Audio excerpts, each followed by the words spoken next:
देखें खुद को। मैं आत्मा भृकुटी में विराजमान हूँ।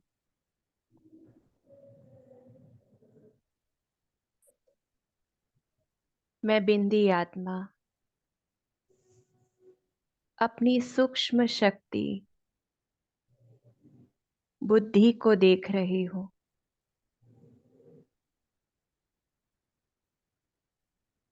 मेरी बुद्धि दिव्य श्रेष्ठ है।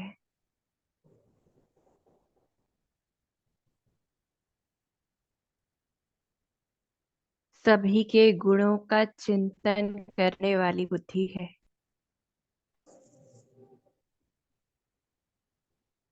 गुणों का दर्शन करने वाली बुद्धि है।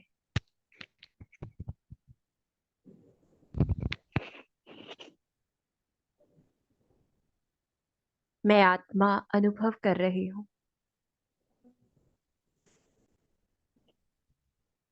शिव बाबा की छत्र छाया स्वयं के ऊपर।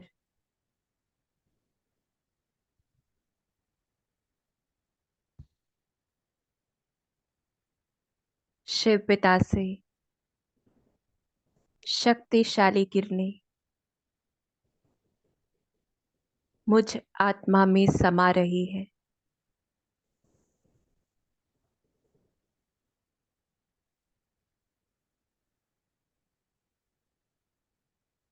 ये शक्तिशाली किरणें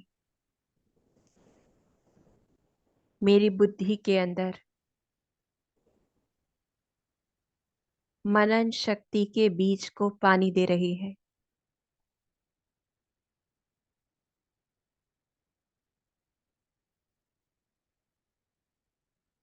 और मैं आत्मा अनुभव कर रही हूँ।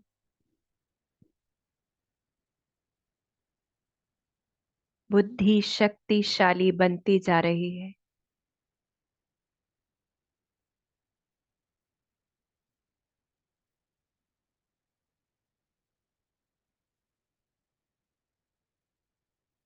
मेरी बुद्धि का योग शिव पिता से सहज ही जुड़ गया है।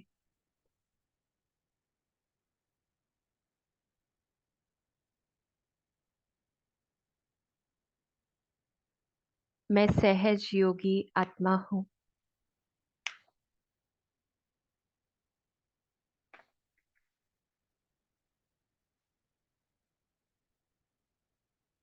मैं आत्मा मेहनत मुक्त हूँ।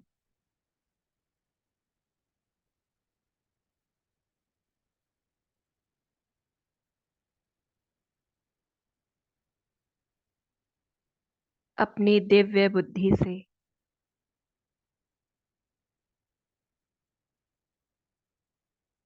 मैं ज्ञान के मोती चुगती हूँ। उनका ही मनन चिंतन करती हूँ।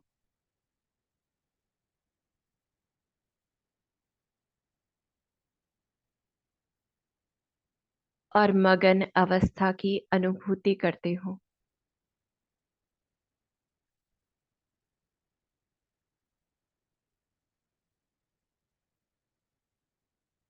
मैं अनुभव कर रही हूँ। निरंतर शिव पिता की छत्र छाया स्वयं के ऊपर।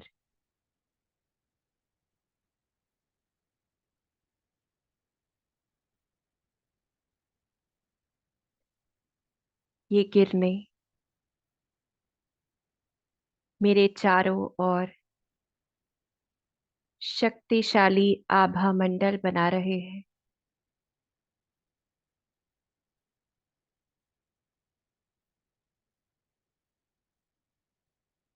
इन परमात्मा किरणों में मैं आत्मा संपूर्ण रूप से सुरक्षित हूँ।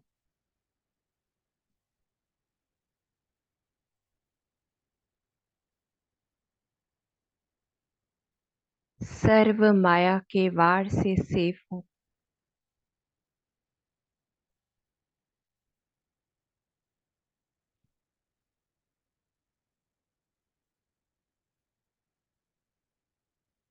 मैं आत्मा,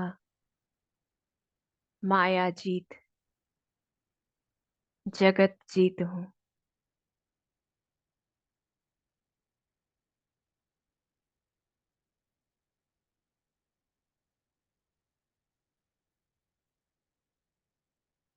शिव पिता के समान,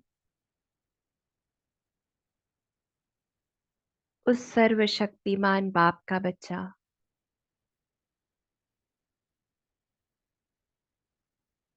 मैं आत्मा मास्टर सर्वशक्तिमान हूँ।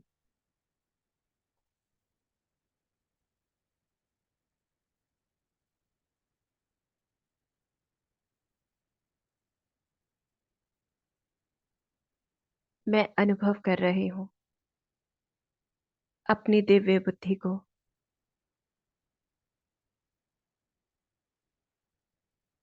जिसका हर संकल्प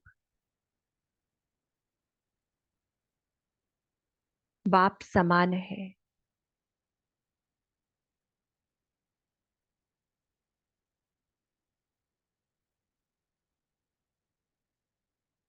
इन परमात्मा किरणों में मेरी बुद्धि शिव पिता के समान बन गई है।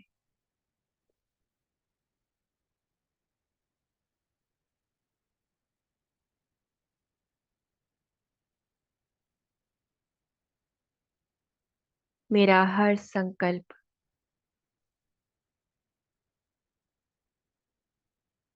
दिव्य है।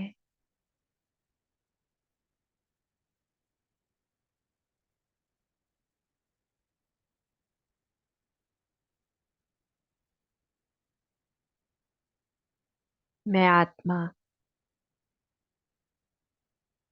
मास्टर भगवान हूँ।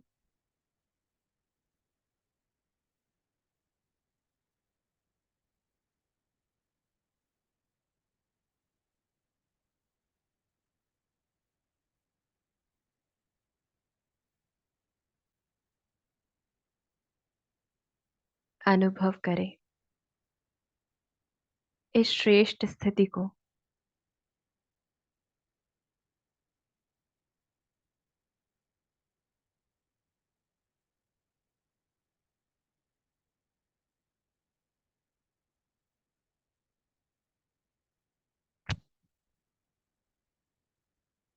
ओम शांति।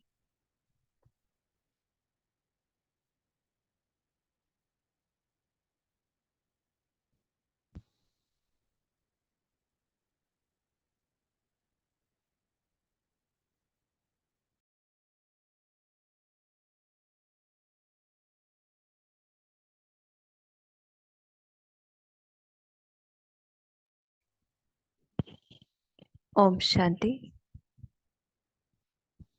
तो आज हम अव्यक्त मुरली 1 फरवरी 1979 की पार्ट 2 पढ़ेंगे। 5 मिनट हम एक बार रिवीजन करते हैं पार्ट 1 की। तो जिसमें बाबा ने सबसे पहले कहा था हम चित्र के द्वारा बुद्धि से देखें कि माया क्या करती है, हमारी बुद्धि को अटैक करती है, क्योंकि बुद्धि से ही हम योग लगाते हैं शिव बाबा से। और अटैक कैसे करती है?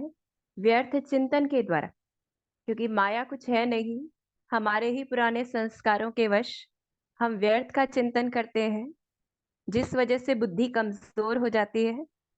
और कमजोर बुद्धि होने के कारण हम निर्णय सही नहीं ले पाते कि सही क्या है, गलत क्या है। और शुरुआती तौर क्या कहें कि कमजोर बुद्धि कैसी होती है, जहां हम देख तो पा रहे हैं कि सही क्या है, गलत क्या है, पर वो कर नहीं पा रहे हैं। यानी चाहना और करना बराबर नहीं होता।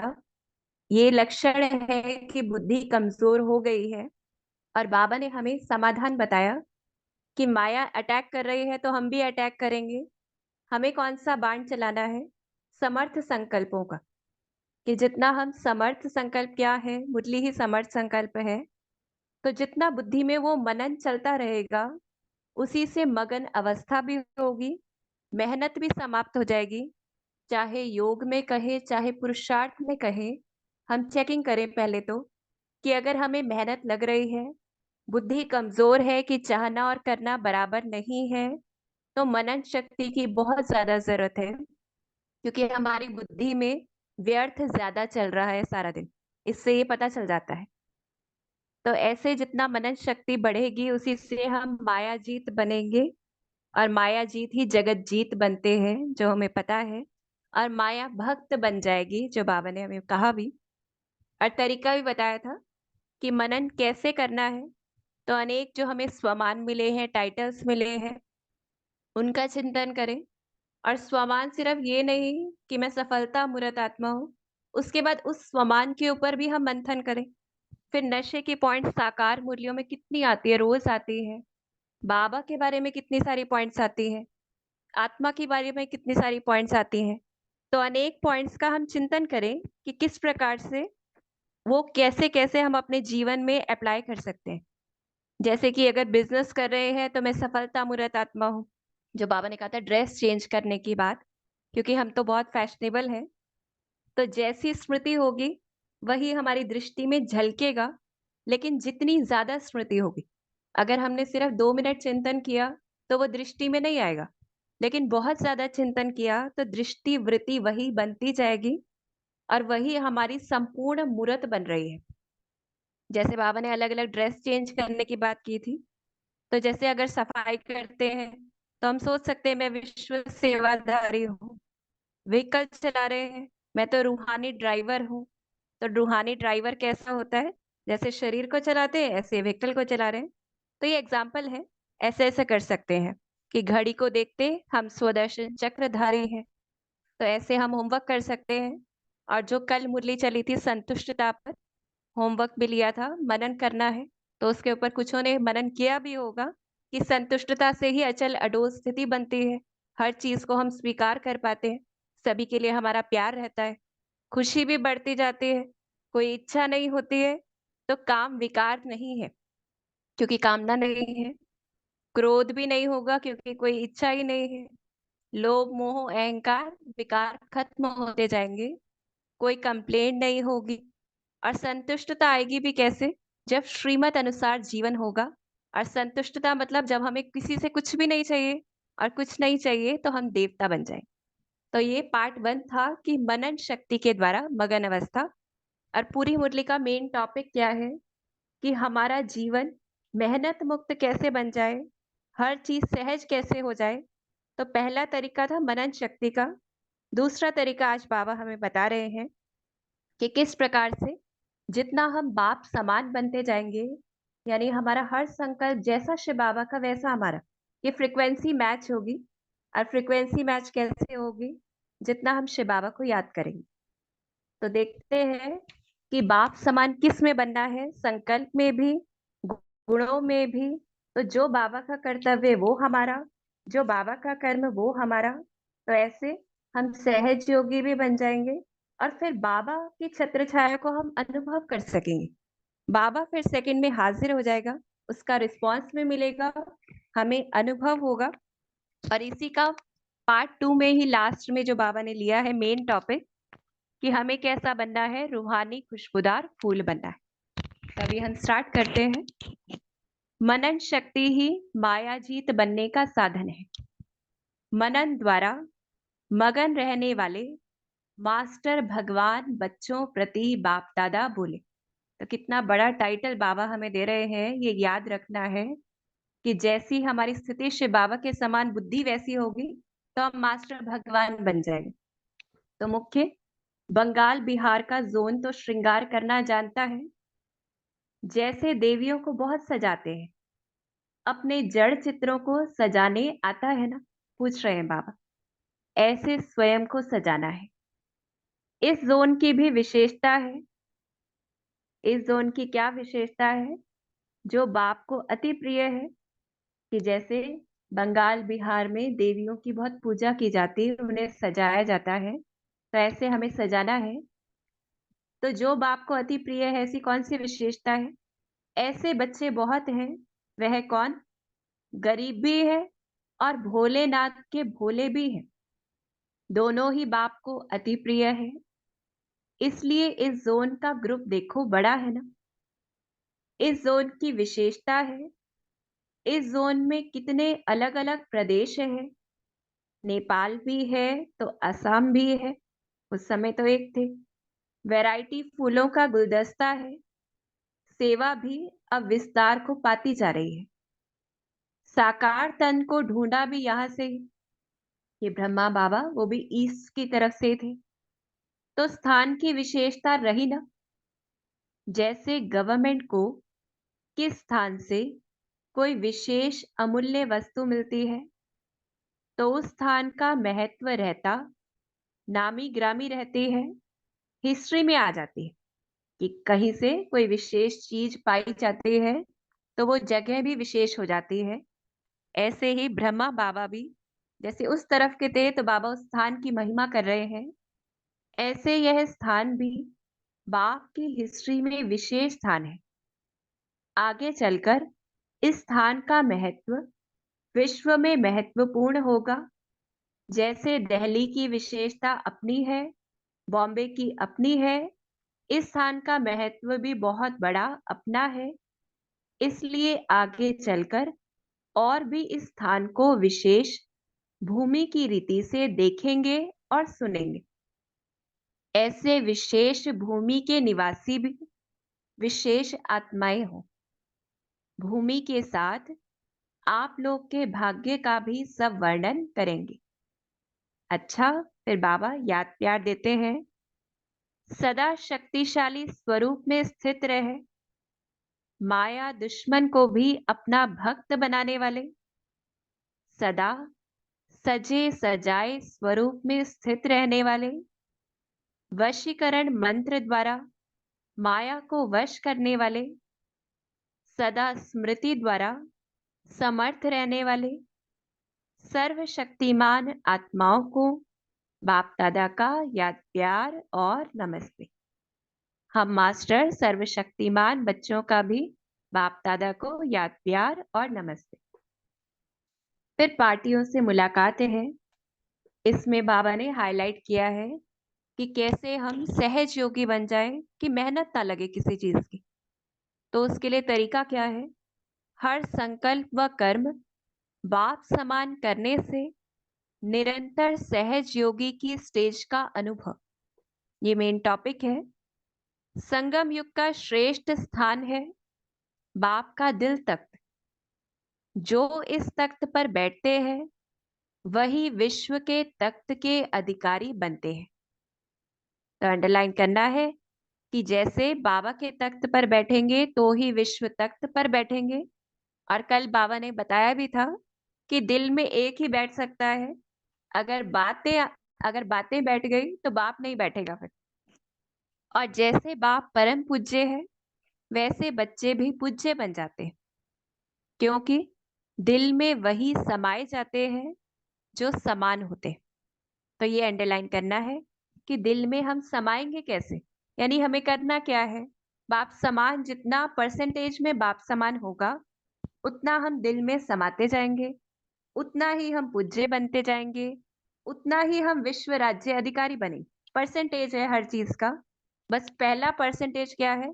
जितना बाप समान। तो बाप समान फॉलो फादर करने वाली आत्माएं होना, ऐसे अनुभव होता है। अब पूछना है खुद से, जो बाप की स्मृति वह बच्चों की स्मृति, जो बाप के गुण वह बच्चों के गुण, जो बाप का कर्तव्य वह बच्चे का। अब ये कहें कि स्मृति हमें बहुत बार पता होता है कि बाबा तो ऐसा नहीं सोचेगा, या बहुत बार पता होता है कि बाबा तो ऐसा नहीं करेगा, पर फिर भी हम वो नहीं कर पाते। तो वो पहला पार्ट था मुरली का जिसमें बाबा ने कहा था शक्ति नहीं है, और शक्ति कैसे बढ़ेगी? मनन के द्वारा। फिर ये दूसरा स्टेप है या दूसरी स्टेज है जो हम बाप समान की तरफ आगे बढ़ते जाए। तो ऐसे बाबा ने कहा जो बाप की स्मृति, जो बाप के गुण, जो बाप का कर्तव्य, वही सब कुछ जितना हमारा होता जाएगा, इसको कहा जाता है फॉलो फादर। तो जो भी संकल्प व कर्म करो तो पहले चेक करो कि बाप समान है। ये होमवर्क हमें करना है। जो भी संकल्प व कर्म हम करें तो पहले चेक करना है कि क्या बाबा ऐसा करेगा, क्या वो ऐसा सोचेगा, उसका कौन सा कर्तव्य है और हम कौन सा कर्तव्य कर रहे हैं। अगर बाप समान है तो सहज योगी की स्टेज का अनुभव होगा। ये इक्वेशन है कि जितना परसेंटेज में बाप समान, उतना परसेंटेज सहज योगी की स्टेज। मेहनत नहीं लगेगी और कोई भी परिस्थिति में बाप को सामने लाने से स्वस्थिति के आधार से परिवर्तन हो जाएगी। कि जैसे ही हमने बाबा को देखा और बाबा के अनुसार करने की पूरी इच्छा रखी, दृढ़ संकल्प रखा, तो परिवर्तन सहज होगा, चाहे कितनी भी देश के हालात नाजुक हो। लेकिन अब होगा क्या, जितना हमने बाप समान किया, दृढ़ संकल्प भी किया और उसको कर्म में भी लाया, तो उससे होगा क्या कि आसपास की परिस्थिति कुछ भी है, जैसे देश के हालात कुछ भी हैं, लेकिन आप सदा कमल पुष्प के समान बाप की छत्र छाया में न्यारे और प्यारे रहेंगे। ये बाबा हमें अंतिम अवस्था के लिए तैयारी बता रहे हैं कि हमें क्या करना है और फिर बाबा क्या करेगा। सदा छत्र छाया में होना, पूछते हैं बाबा कि अभी हम महसूस कितना करते हैं कि बाबा की छत्र छाया में है। छत्र छाया में होने का मतलब क्या है कि आसपास कुछ भी हो रहा है, कोई कुछ कह रहा है, कोई कुछ कर रहा है, हमारे ऊपर कोई भी असर नहीं हो रहा है, यानी हमारी बुद्धि जो है अचल अडोल है। तो बाप सेवाधारी बन करके आते हैं तो छत्र छाया के रूप में बच्चों की सदा सेवा करते हैं। बाप को याद किया और साथ अनुभव किया। छत्र छाया कैसे मिलेगी कि बाप समान जितना हम ये कहें फ्रिक्वेंसी मैच हो रही है, यानी बाबा को जितना हम याद कर रहे हैं तो साथ अनुभव किया। वैसे कोई भी शरीरधारी का साथ लेने में तो समय लग जाता है कि हम सोचे कोई आपदा आ गई, किसी को बुलाएं, टाइम लगेगा, लेकिन बाप तो सेकंड में हाजिर होगा। तो दूर रहते भी सदा समीप आत्मा हो, ऐसे अनुभव होता है। देखना है, ये चेकिंग करनी है कि आसपास कुछ भी होता है तो उस समय हम कितना बाबा से जुड़े हुए हैं, और आसपास कुछ भी हो रहा है, चाहे घर में भी हो रहा है, हद में छोटी सी जगह पे हो रहा है, वो हमारे ऊपर कितना असर डालता है। जो जितना प्यारा होगा उतना ही समीप होगा। तो कितने समीप होगा, अभी भी समीप हो और परम धाम में भी समीप होंगे, फिर भविष्य में भी समीप। कि तीनों जगह समीपता, अभी भी हमें समीपता अनुभव होगी, परम धाम में भी तो भविष्य में भी। तो तीनों ही स्थानों के समीप होना, चेकिंग करनी है अपने कि जितना परसेंटेज में यहाँ समीप, उतना ही परम धाम में और उतना ही नई दुनिया में। तो जहां भी ब्राह्मण बच्चों के पांव पड़ते हैं, वहां कोई ना कोई आत्माएं हैं, तब जाना होता है। सेवा के लिए जाते हैं तो जरूर कोई ना कोई आत्मा है। जो बच्चे बाप की याद में रहते हैं, याद में रहने वाले बच्चों को बाप सदा रिस्पॉन्ड देते भी रहते हैं और सदा देते रहेंगे। कि जितना बाप समान होंगे तो वो छत्र छाया भी अनुभव होगी और बाबा से हमें रिस्पॉन्ड मिलेगा, यानी बुद्धि को टच होगा कि क्या करना चाहिए। क्योंकि इससे होगा क्या, जैसे बाबा ने कहा जो बच्चे बाप की याद में रहते हैं, याद में रहने वाले बच्चों को बाप सदा रिस्पॉन्ड देते भी रहते हैं और देते भी रहेंगे, क्योंकि याद द्वारा ही अनुभवों का अधिकार प्राप्त होता है। जितना याद करेंगे तो हम बाबा के ऊपर अधिकार अनुभव कर सकेंगे। तो भाषण ही सिर्फ सेवा का साधन नहीं है, अनुभव द्वारा भी प्रभावित कर सकते हो। अनुभव की टॉपिक सबसे ज्यादा अट्रैक्ट करने वाली होती है। ये हम सभी ने महसूस भी किया है कि कोई अगर कोई भाषण देता है किसी टॉपिक पर, उससे ज्यादा हमें पसंद आता है कोई अपना अनुभव बताता है जीवन का। तो सेवा जरूर करनी है, जैसे भी करो, किसी भी रूप से करें। सब सब्जेक्ट्स में हमें मार्क्स लेनी है, अगर एक भी कम रह गई तो पास विद ऑनर कैसे होंगे।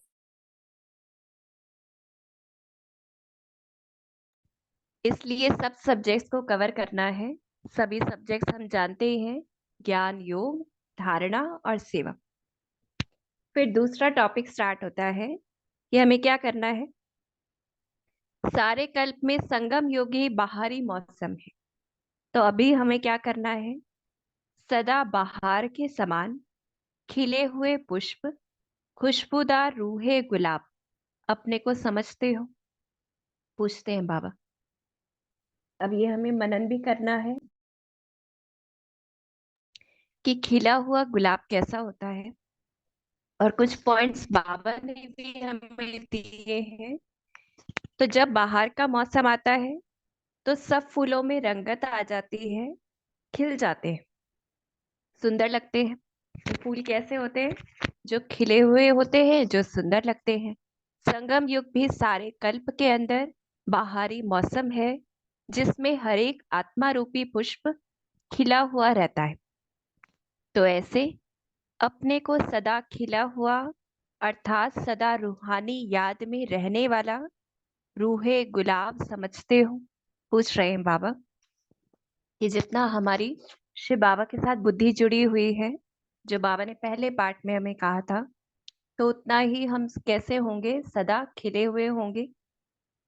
फिर कि फिर पूछते हैं बाबा कि क्या हमेशा ऐसा समझते हैं कि हम रूहे गुलाब हैं, खिले हुए हैं, कि कभी फूल से मुखड़ी भी बन जाते हो? जो पहले छोटी कली होती है वह बंद होती है, फिर खिल जाती है, तो फूल कहा जाता है। पहले बंद कली होती है, फिर खिलती है तो फूल कहा जाता है। तो सदा खिले हुए हो, या कभी फूल हो, या कभी कली हो? अब ये चेकिंग करनी है कि सदा हम खिले हुए रहते हैं, यानी सदा गुणों की खुशबू हमसे फैल रही है, या ये कहें हम सदा खुश हैं। तो सदा खिला हुआ पुष्प वह है जो दूर से ही सबको आकर्षित करे।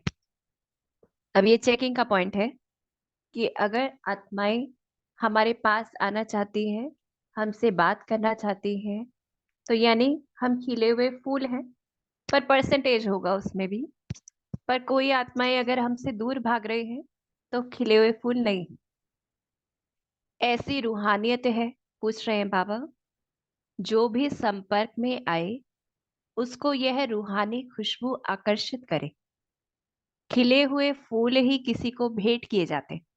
ये मनन चिंतन के लिए बाबा हमें पॉइंट्स भी बता रहे हैं कि मनन चिंतन कैसे किया जाता है, कि फूल कैसा होता है जो सदा खिला हुआ है, फूल कैसा होता है जो सभी को दूर से ही आकर्षित करता है, फिर खुशबूदार फूल जो होगा उसी को आगे भेंट किया जाता है। बाप दादा के ऊपर भी खिले हुए फूल ही बलिहार होते हैं, कि कोई मंदिर में भी देखते हैं तो खिला हुआ फूल ही चढ़ाया जाता है। तो जो सच्चे भक्त होते हैं वह कभी देवताओं पर सड़े हुए फूल नहीं चढ़ाएंगे। तो इससे बाबा स्पष्ट कर रहे हैं कि जितना परसेंटेज में हम खिले हुए हैं, तो बाबा के सामने शोभने के हैं, नहीं तो वो सामने रखे नहीं जाएंगे। अच्छे खिले हुए फूल देवताओं पर भेंट करेंगे। तो ऐसे खिले हुए रूहानी गुलाब हो जो बाप के ऊपर बलिहार हो सको। तो हमेशा हमें विशेष ये कल के दिन तो होमवर्क करना है, अपने आप को देखना है मैं कौन सा हूँ, रूहानी खिला हुआ गुलाब हूँ। फिर ऐसे ही बाबा कहते, तो सदा यह याद है कि हम किस बागवान के बगीचे के फूल हैं। ये भी मनन चिंतन का पॉइंट है कि जो, जैसे बाबा कहते हैं फूल हैं अगर हम, तो फूल के ऊपर किस चीज का असर होता है, कि जैसा उसको पानी दिया जाता है, जैसा उसका बागवान होता है। तो हमारा बागवान कौन है? डायरेक्ट बाप फूलों को अपने स्नेह का पानी दे रहे हैं, तो कितने लकी हो गए, हम इसको अनुभव करें। और इसी में योग है। हम देखें बाबा की किरणों को, वो हमें स्नेह का पानी दे रहा है। बाप दादा सदा हर बच्चे को देखकर क्या सोचते, कि हम अगर ये कहें कि हम पता नहीं कितने परसेंटेज में फूल है, और बाबा कैसे देखता है? तो बाबा कैसे देखता है कि हर बच्चा विश्व के मालिक बने, हद के नहीं, स्टेट के नहीं, लेकिन विश्व के। तो ये भी फूल की एक विशेषता है कि वो सभी को खुशबू देता है। ऐसा नहीं सोचता है मैं इसको दूंगा और उसको नहीं, तो पूरे विश्व के लिए होता है। तो विश्व का मालिक कौन बनेंगे? जो विश्व कल्याणकारी होंगे। तो आप सब कौन हो? विश्व पर राज्य करने वाले हो या स्टेट पर? पूछते हैं बाबा। जो विश्व पर राज्य करने वाले होंगे वह सदा बेहद की स्थिति में स्थित होंगे। संबंध, संस्कार, स्वभाव सब बेहद में होंगे, हद नहीं होगी। तो ये हमें चिंतन करना है कि हद के संस्कार कैसे होते हैं और बेहद के कैसे होते हैं। हद के कौन से होते हैं? जब हम कहें मेरी माता पिता, मेरा पति, मेरा बच्चा, ये सब क्या है? हद के संबंध है। बेहद का संबंध क्या है? हम आत्माएं हैं। जब आत्मा है तो सभी के लिए बराबर प्यार होगा। जब होगा ये मेरा बीके भाई बहन है, मेरे सेंटर का है, ये सारे हदे हैं। ऐसे ही स्वभाव। तो जब हम ये कहें कि मेरा स्वभाव इससे मिलता है, उससे नहीं मिलता है, मैं उसके साथ तो अच्छे से रह सकता हूँ या रह सकती हूँ, उसके साथ नहीं रह सकती हूँ, अर्थात हद के स्वभाव संस्कार हैं। जब हम कहते हैं हम सबके साथ मिलकर रह सकते हैं तो वो बेहद के हैं। तो ऐसे बाबा प्रेरित करते कि हद की प्रवृत्ति में अपना ज्यादा समय देते हो या बेहद में? बनना है बेहद का मालिक और समय देते हद में, तो क्या होगा? अब रिजल्ट क्या होगा कि कर्म हम क्या कर रहे हैं? हद में अगर हम हैं तो फल क्या होगा? हद का ही होगा, बेहद का नहीं होगा। तो ऐसे ही बात, बेहद का मालिक बनना है और समय हम कहाँ देते हैं? तो बेहद के मालिक बनने वाले बेहद की सेवा में जरूर लगेंगे। अंडरलाइन करना है कि अगर हमें बेहद का मालिक बनना है तो बेहद की सेवा भी हो, यानी वो कर्म भी हो, वो बीज भी हो, तो उस बीज से फल निकलेगा।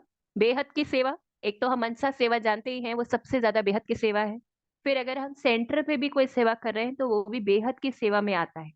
सिर्फ घर की सेवा कर रहे हैं या अपने आप को गृहस्थी समझकर सेवा कर रहे हैं तो वो सिर्फ घर की सेवा है। तो ऐसे ही देखना है, हद निमित्त मात्र है, सारा अटेंशन बेहद की सेवा में। ये बाबा अंडरलाइन करा रहे हैं कि जो भी हदें हैं, घर अपनी गृहस्थी है, वो निमित्त मात्र है, पर हमें अटेंशन कहाँ देना है? बेहद की सेवा में। कि कोई भी कर्म भी कर रहे हैं, जो बाबा ने कहा अलग अलग ड्रेस हम पहन ले, यानी अलग अलग स्मृति हम रखें, तो उससे बेहद की सेवा होती रहेगी। तो बेहद में जाकर सेवा करो, सर्विस में नया मोड़ लाओ। बहुत समय से दिल में जो प्लान है वह प्रैक्टिकल में लाओ। कि बहुत बार हम सोचते हैं ऐसा सेवा करेंगे, उस तरह से करेंगे, तो वो प्रैक्टिकल में लानी है। इस वर्ष की योजना बनाओ कि इतने सेंटर खोलने हैं। हैंड्स भी ऑटोमेटिकली निकल आते हैं कि हमें बस स्टेप उठाना है, उसके बाद सहयोगी आत्माएं अपने आप आ जाएंगी।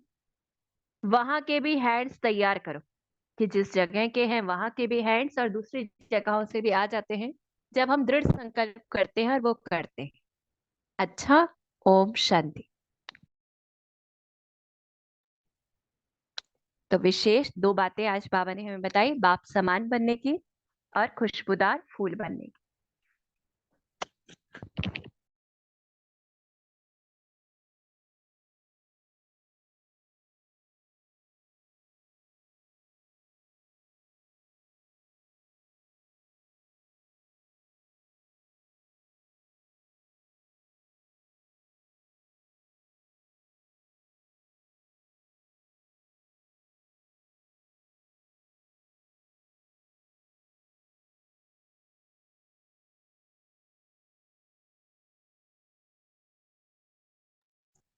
ओम शांति। सभी अपना चिंतन शेयर करते हैं, कर सकते हैं अभी।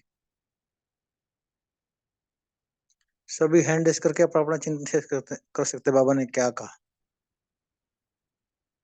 कौन सा फूल बनना है, हद के बारे में, बेहद के बारे में बाबा ने क्या कहा, और मन चिंतन कैसे करना है, सभी है करते हैं। बोली मेरा जी। बाबा रोहित बात ओम बोल शांति रहे भाई जी। थे। हाँ जी। आज बाबा ने बोला है ना कि बेहद के विश्व महाराजन बनना है तो बेहद की सेवा करनी पड़ेगी। हमें हद हद तक नहीं छोड़। जब हम घर पे है, अभी हम बांधे लिया है प्रवृत्ति मार्ग में, लेकिन हम घर को घर नहीं समझते, सेवा स्थान समझते हैं। सेवा स्थान समझ के हर कार्य करते हैं, तो ये हम बेहद का हो गया। हम बेहद और सेवा भी बेहद की मनसा सेवा भी करते हैं। तो थोड़ा ये हद हद का सोच नहीं रख रहे हैं कि ये मेरे बच्चे है बड़ा है ना, ये मेरे पति है, ये नहीं है, परमात्मा का बच्चा है और जो अज्ञान में आए और वो सुधर जाएगा, ऐसे ही हम भावना रखे हर एक आत्मा के प्रति। और हर एक कार्य के प्रति हम यही रखे कि ये परमात्मा की सेवा है, ऐसे हम समझ के हर कार्य करेंगे। ओम शांति। जी, लौकिक को लौकिक में चेंज करके बेहद में सभी की सेवा कर सकते, बहुत अच्छा जी जी। बाबा ने कहा जो बेहद बनने वाले हैं वो बेहद की सेवा जरूर लगे रहेंगे। जो मेरा मैंने गृहस्थी, तेरा मैंने ट्रस्टी, मेरा करेंगे गृहस्थी, यानी मेरा मैंने किया तो गृहस्थी बेहद में आ गया। तेरा तेरा कहोगे बाबा का ट्रस्टी से करण करावनहार तो वही है ना। अगर बेहद के मालिक बनना है तो बेहद की सेवा करनी पड़ेगी, चाहे आप मनसा सेवा करो, आप बाहर नहीं जा सकते, मनसा सेवा कर सकते हो। सदा टेंशन रहे बेहद की सेवा में, बाबा ने कहा बेहद में जाकर सेवा करो। सर इसका नया मॉडल लाओ, जो आपने आज तक प्लान बनाए हुए बाबा कहते हैं वो अपने सारे प्लान अब लागू करो, प्रैक्टिकल में लाओ। और क्या कहा पैर बाबा ने, और आत्मा भी शेयर कर सकती है। बाबा बोले कि गरीब और भोले बच्चे ही बाप पर प्रिय है, जैसे वैरायटी फूलों का गुलदस्ता है। संगम युग का श्रेष्ठ स्थान है बाप का दिल तख्त, जो इस तख्त पर बैठे हैं वही दिल विश्व के यानी तख्त के अधिकारी बनेंगे। जैसे यानी बाप परम पूज्य है, वैसे बच्चे भी पूज्य बन जाते हैं और दिल में वही समाए जाते हैं जो समान होते हैं। तो बाप समान अभी फॉलो करना है। जी और जी जी। जो बाप के कर्तव्य वही बच्चों के कर्तव्य, जो बाप के गुण वो बच्चों के गुण, और जो बाप की स्मृति वो बच्चों की स्मृति, इसको कहा जाता है फॉलो फादर। और जो भी संकल्प और कर्म करो तो पहले चेक करो कि बाप समान है। अगर बाप समान है तो यानी स्टेज यानी सहज योगी स्टेज का अनुभव होगा, मेहनत नहीं लगेगी। कोई भी परिस्थिति में यानी बाप को सामने लाएंगे तो वो सब स्थिति से विश्व परिवर्तन हो सकते हैं। जी बाप ममता, की मैंने बहुत सारे हमें पॉइंट्स बताए लेकिन हम एक पॉइंट बताएं तो वो ज्यादा अच्छा है, ताकि दूसरे भी बता पाएंगे। और इससे एक ये भी होगा, एक पॉइंट हम बताएंगे तो एक पे होमवर्क कर पाएंगे। पॉइंट्स बहुत सारे रखने से हम होमवर्क फिर ज्यादा नहीं कर पाते, ऐसा कई बार ऐसा होता है। तो अभी और बता रहे हैं, हैंड रेस किया हुआ है अश्विनी शेट्टी जी ने।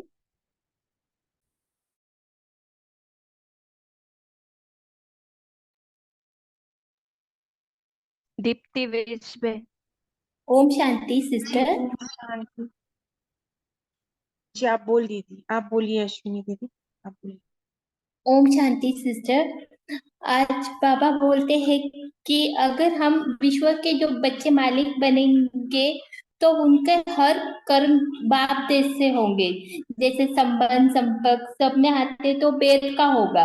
अगर हम जो बच्चे विश्व के मालिक नहीं बनेंगे तो वो उनका जो भी है संबंध संपर्क वो वेद का नहीं होगा, हद का होगा। ओम शांति।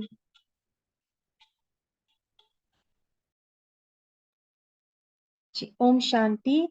तो आज बाबा ने कहा कि जब बाहर का मौसम होता है तो सारे फूलों की रंगत बहुत अच्छी होती है और खिले हुए होते हैं। तो बाबा ने कहा ये संगम युग भी एक बाहर का मौसम ही है जैसे। तो बाबा ने कहा अब तुम अपने आप को देखो कि तुम कितने खिले हुए फूल हो, क्योंकि पानी कौन दे रहा है हम फूलों को, बाबा अपने स्नेह का पानी दे रहे हैं। तो तुम देखो कि तुम कितने खिले हुए हो, क्योंकि खिला हुआ फूल ही चढ़ाया जाता है और वो ही आकर्षित करता है। ओम शांति। जी दीदी, जो बाबा के अब समीप बच्चे हैं उनका क्या लक्षण होंगे?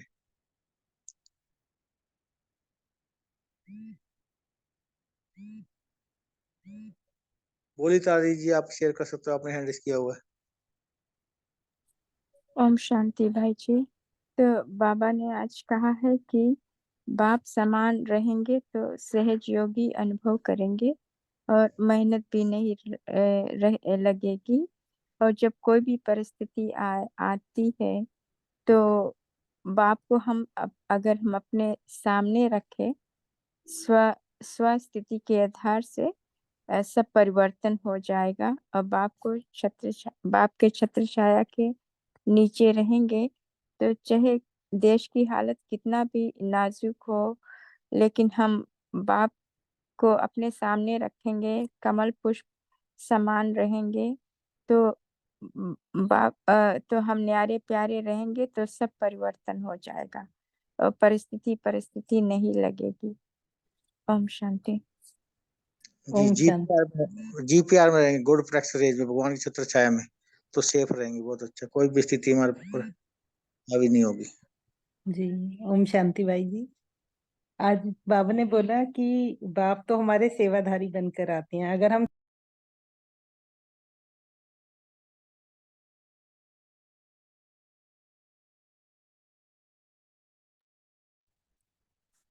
ओम शांति भाई जी, मैं बोलूं?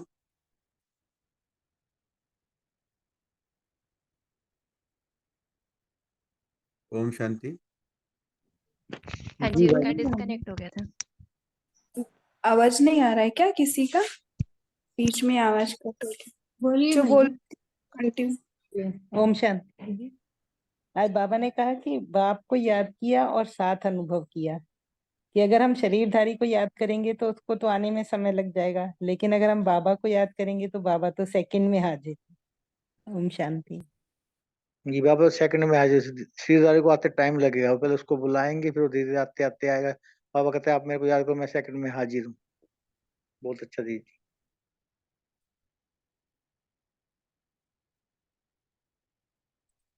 ओम शांति। बाबा ने बताया जो बाप को दूर रहते भी याद करता है तो बाप एक सेकंड में हाजिर हो जाता है।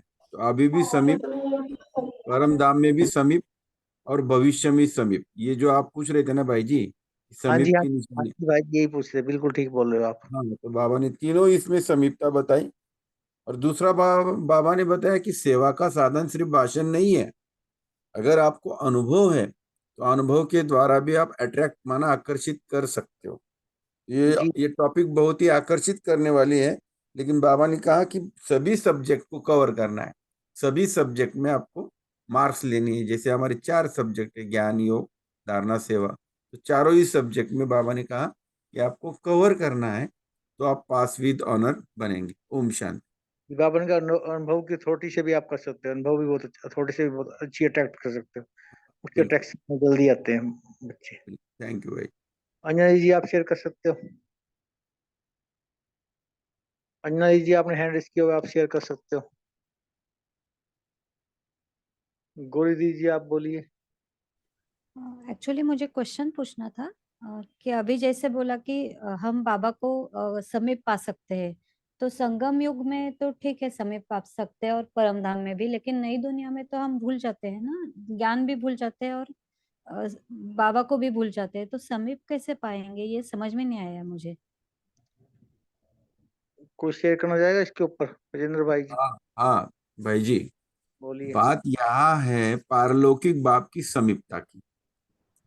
और वो संगम युग भविष्य का में, बता रहे, संगम युग का बता रहे, मैं बता रहा हूँ ना बहन सतयुग जी, का नहीं। बोलने दो पूरा, सतयुग। फिर आप बताओ लगे तो छोड़ो। अगर नहीं पटे तो फिर कैंसिल करो। तो मैं बता रहा हूं कि अभी बाप, पारलौकिक बाप के साथ की समीप की बात है।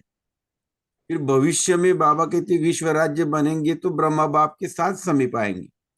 तो ये समीपता की निशानी है, क्योंकि थ्रू भी ब्रह्मा बाप के साथ द्वारा ही करना है। ब्रह्मा बाप की थ्रू याद करेंगे तो ही हमारी याद पहुंचनी है।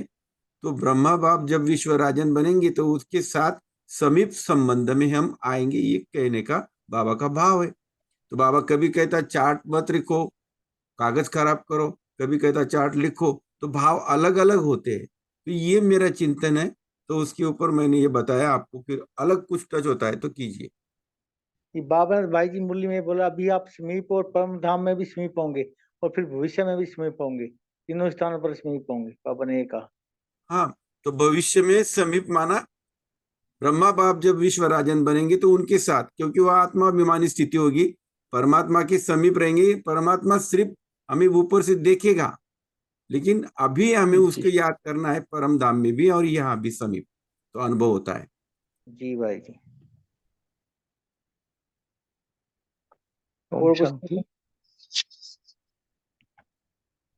तो मूल बात क्या है कि देखो, समीपता, समानता, जब बाबा के गुणों से हम शक्तियों से संपन्न होते हैं ना, जैसे बोलते हैं ना बाप समान बनो, तो एक की एक निशानी है कि हम बाबा के जितना नजदीक जाते हैं ना, उतना बाबा बोलते हैं ना मेरे नजदीक के संबंध। और भविष्य में माना ये ब्रह्मा बाप, क्योंकि भविष्य में तो शिव बाबा आने वाला भी नहीं है। और वैसे भी देखो कि परम धाम में भी हमारा स्थान किधर दिखा है, सभी ब्राह्मण बच्चों का। वो परम धाम का सभी को पता है ना कि हर एक धर्मगुरु की अपनी अपनी कैटेगरी होती है। परम धाम का चित्र भी अच्छी तरह से देखो, उधर एक धर्मगुरु, फिर उसके नीचे, फिर एक धर्मगुरु उसके नीचे, ऐसे ऐसे सेक्शन वाइज उन्होंने किया है। ठीक है ना। इसका भी थोड़ा राज है, क्योंकि ऐसा है क्योंकि हम बच्चों का ये हक है बाबा के पास बैठने का, नजदीक रहने का। ठीक है। बाकी किसी को और बोलना है या तो जिन्होंने हैंड रेज किया बोल दे, बोलिए।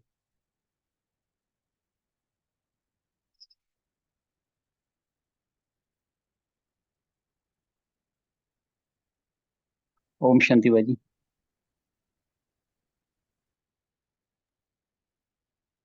आवाज बोलिए आवाज आ रही है? बोलिए। अ, अ, आज की मुरली में बाबा जो है हमें बहुत बड़ा टाइटल दे रहे हैं, मास्टर भगवान भगवान का। तो बहुत बड़ा टाइटल आज बाबा मुरली में, बहुत नशा चढ़ाने वाला टाइटल है।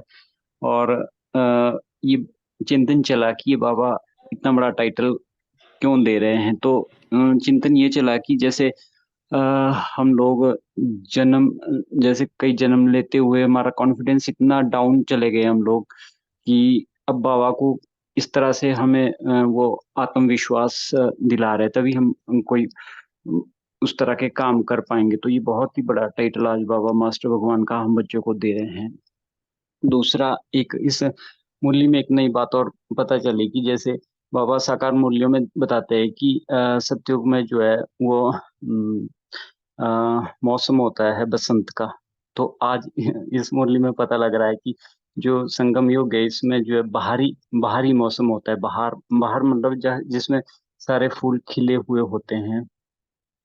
तो बाबा चेकिंग का पॉइंट भी हमें दे रहे हैं कि क्या हम खिले हुए हैं, गुणों की खुशबू फैल रही है हमारे से। तो इसके एक चेकिंग पॉइंट दे रहे हैं कि हमें कैसे पता चलेगा कि हम हम खिले हुए फूल है। तो इस बाबा में चेकिंग पॉइंट दे रहे हैं कि अगर आत्माएं हमारे नजदीक आ रही है तो हम खिले हुए फूल है, अगर हमारे से आत्माएं दूर जा रही है तो हम खुशबू नहीं फैला रहे हैं। बहुत ही सुंदर चेकिंग पॉइंट आज बाबा इस मुरली में दे रहे हैं। ओम शांति।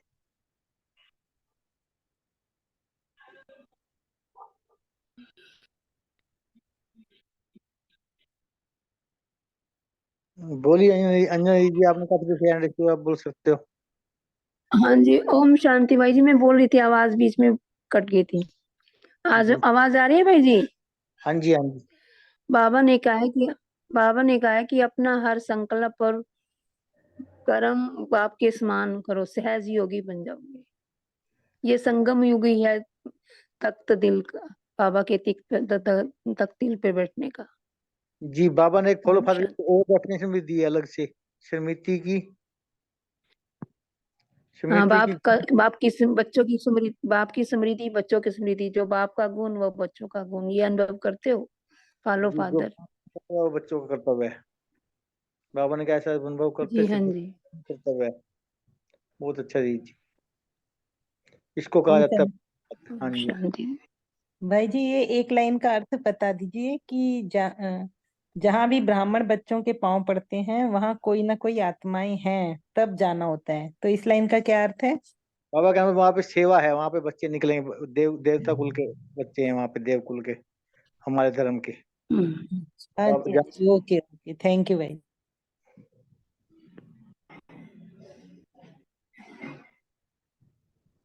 जो चीज आपने कुछ शेयर करना है,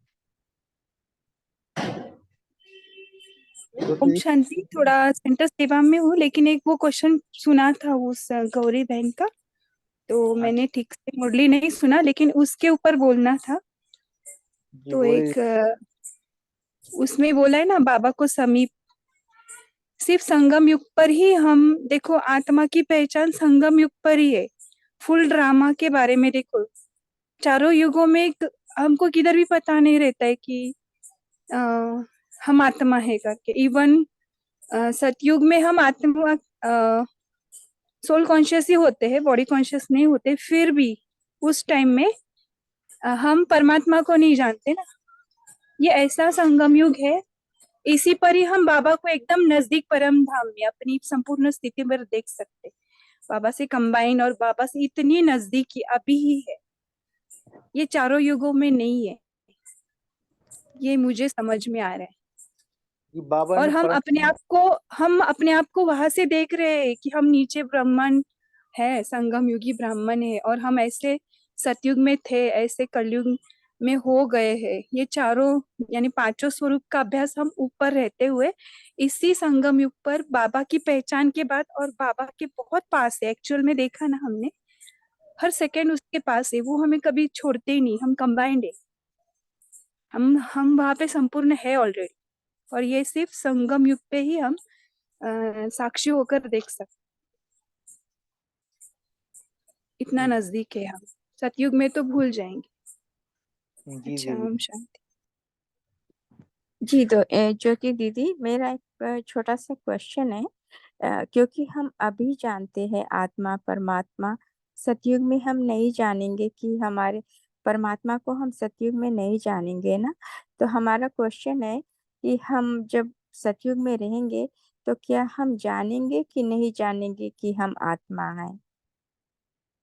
वहां पे हम जानेंगे हम आत्मा है, लेकिन ओ, परमात्मा बच्चे है ये नहीं जानेंगे। जी, परमात्मा भी ओके। हमारा जैसे है, ये नहीं जानेंगे। बस इधर हम आत्मा आत्मा का अभ्यास कर रहे हैं ना, जी यही ट्रांसफर होगा वहां पे। जी, थैंक यू दीदी। हाँ का बहुत काल का देवताएं जीवन मुक्ति। जी। देवताएं थोड़ा सा बोलते हैं ना बाबा के रॉयल बुद्धू होते हैं।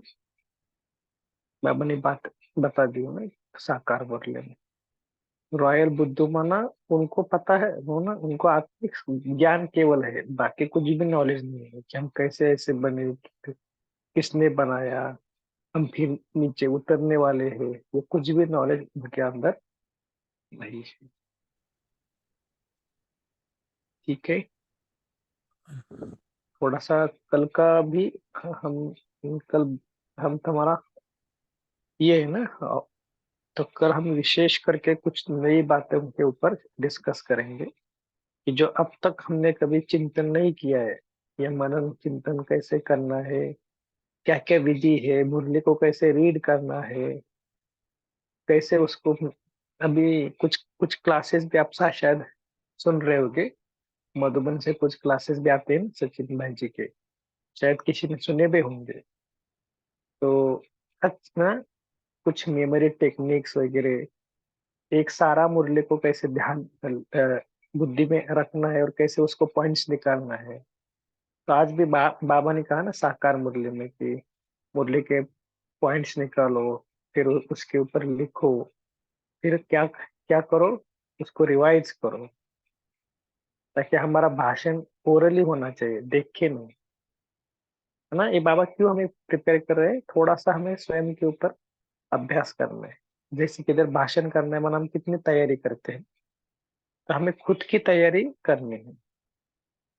तो कल हम ऐसे अलग अलग टॉप मतलब अलग अलग ये होते हैं ना मुरली अध्ययन के ऊपर हम चिंतन करेंगे, मुरली अध्ययन को कैसे बढ़ाना है, क्योंकि जितना हम ज्ञान योग में रहेंगे ना, उतना माया बहुत कम आती है। ज्ञान के आसपास ही रहने का, कभी लिखो, वर्णन करो, चित्र निकालो, उसमें रंग भरो, कुछ भी करो, तो आप देखना कि माया कितना कम आती है।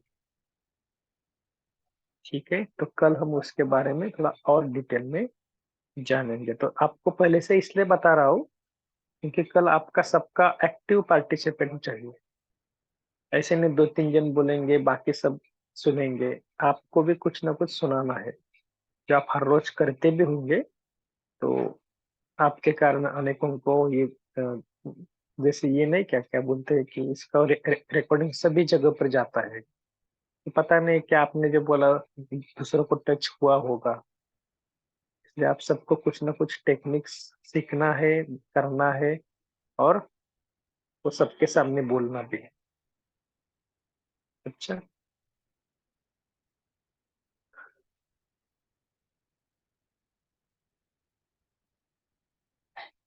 ठीक है, कभी पोल लॉन्च होगा शायद।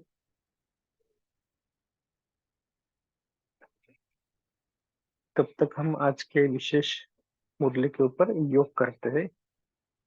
पूजा सिस्टर, आप योग कराएंगे? हाँ जी।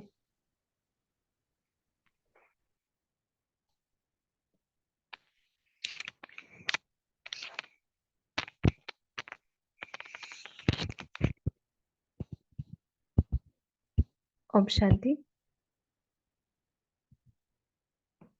देखें स्वयं को, मैं रूहे गुलाब हूँ।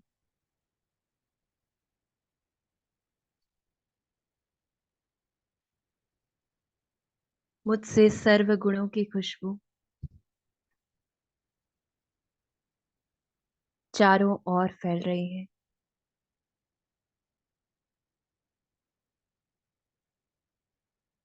मैं आत्मा रूहे गुलाब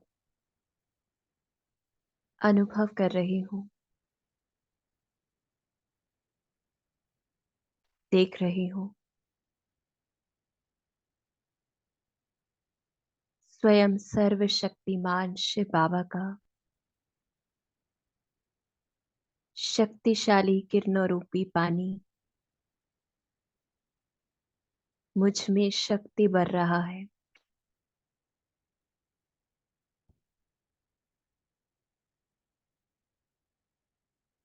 और निरंतर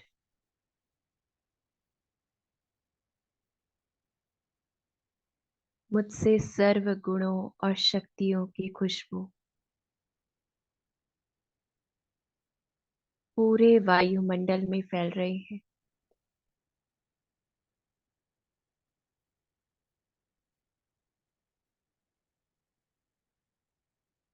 अपने घर में देखें,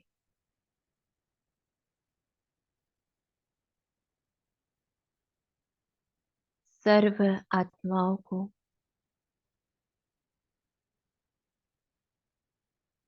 रूहानी खुशबू अनुभव हो रही है।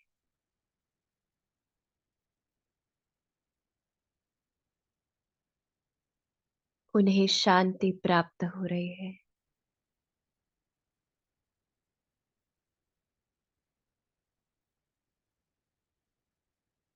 मुझ रूहे गुलाब से निकलती किरणें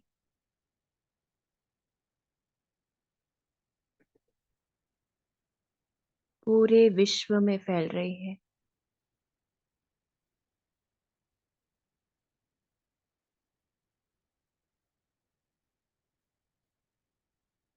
मैं इस दृश्य को देख रही हूँ।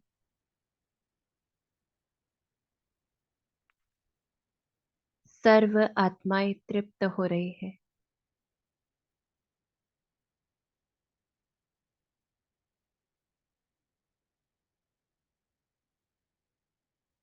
सर्व आत्माएं रूहानियत का अनुभव कर रही है।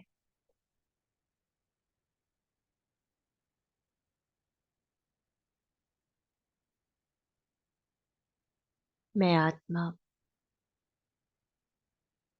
विश्व सेवा करने वाली विश्व कल्याणकारी आत्मा हूँ।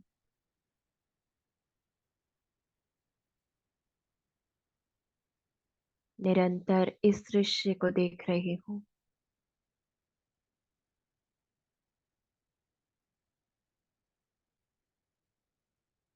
मुझ आत्मा से निरंतर खुशबू चारों ओर फैल रही है।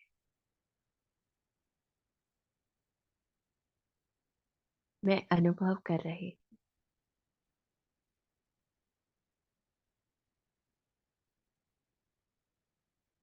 ओम शांति।